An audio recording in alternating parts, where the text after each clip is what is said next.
Hey, what's up, everybody? It's Miss Dinchinali. I do trust that you are home and that you're keeping safe. I also hope that you're using your time wisely. You're occupying yourself with reading and studying and gaining more knowledge while trying to stay safe as well. I'm also very happy that you have been getting my handouts and quizzes. As it relates to the purpose of this video, I would like to enlighten you a little bit on the historical cooperative movement as it relates to Guyana.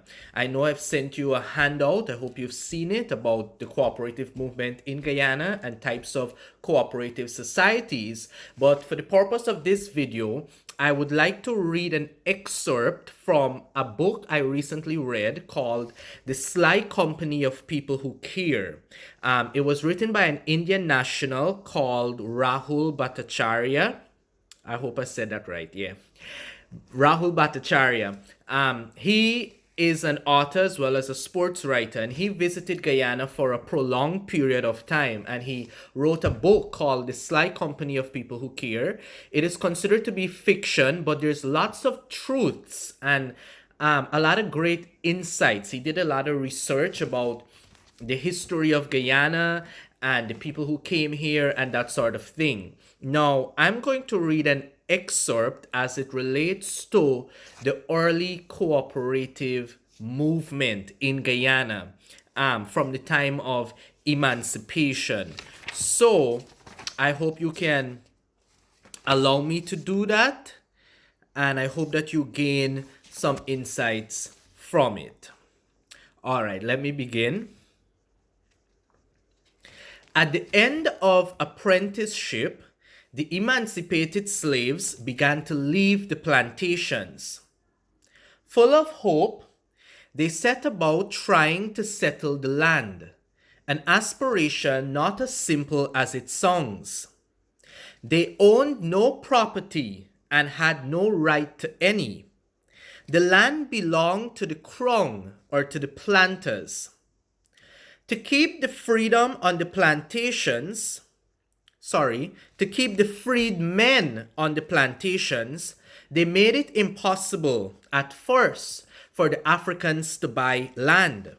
Yet, with the sugar industry in recession, with slave produced American cotton more viable in the international market, and now a shortage in labor, many plantations had sunk or were sinking. Some planters sold parcels of land to freedmen, and a cluster of these became a proprietary village.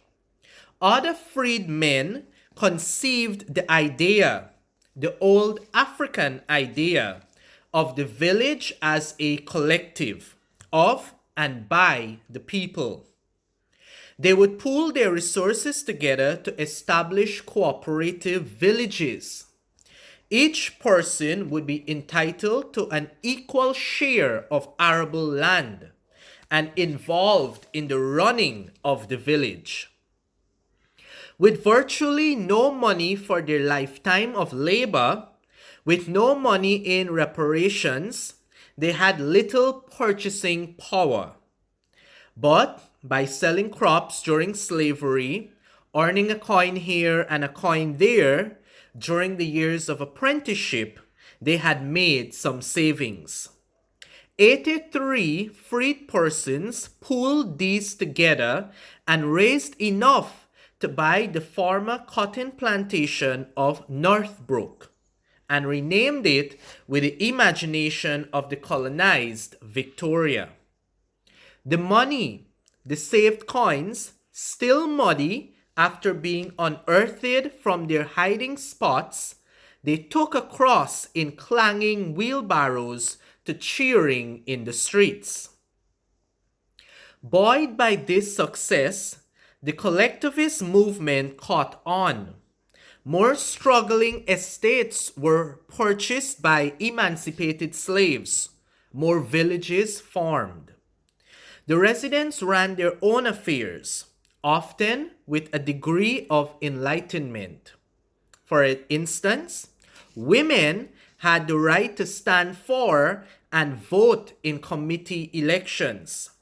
In this manner was born the first civil organization in the land, a stark contrast to the bloody plantation society. It was too improbable to last. With each successive purchase, the planters began to raise their price. Each successive village became harder to form. After the effort required to purchase land and establish villages, the Africans were on the brink of penury.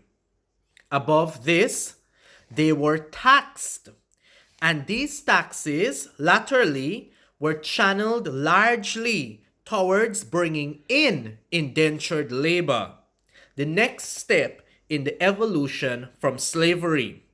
From Portuguese Madeira, from China, from other West Indian colonies, even from Africa, but primarily from India.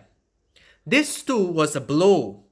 It was felt that the supply of cheap overseas labor depressed wages for the freelance Africans. The antagonism was instant. There were other troubles too. The government did not provide for nor assist in drainage and dikes, the critical necessities of Guyanese coastal life.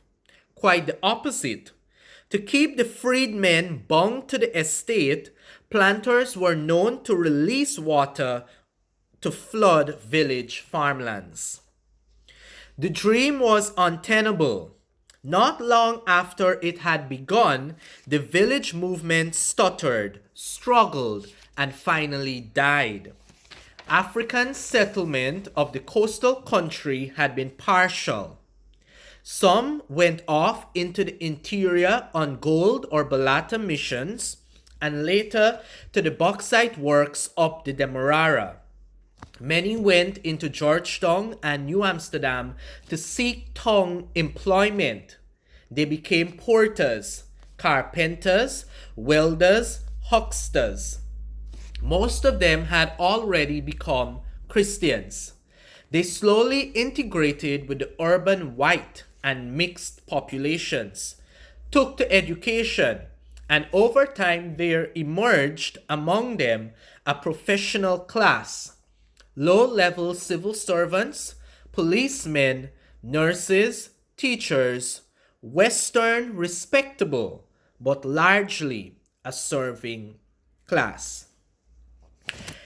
So there you have it, a little synopsis, a little summary of what the first African freedmen did. They were very cooperative in nature.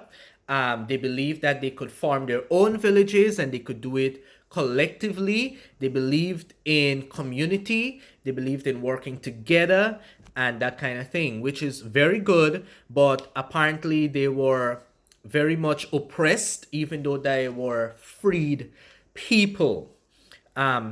I think as we look at the world today, we cannot underestimate the power of helping each other, especially in times like these, and what it means to be cooperative.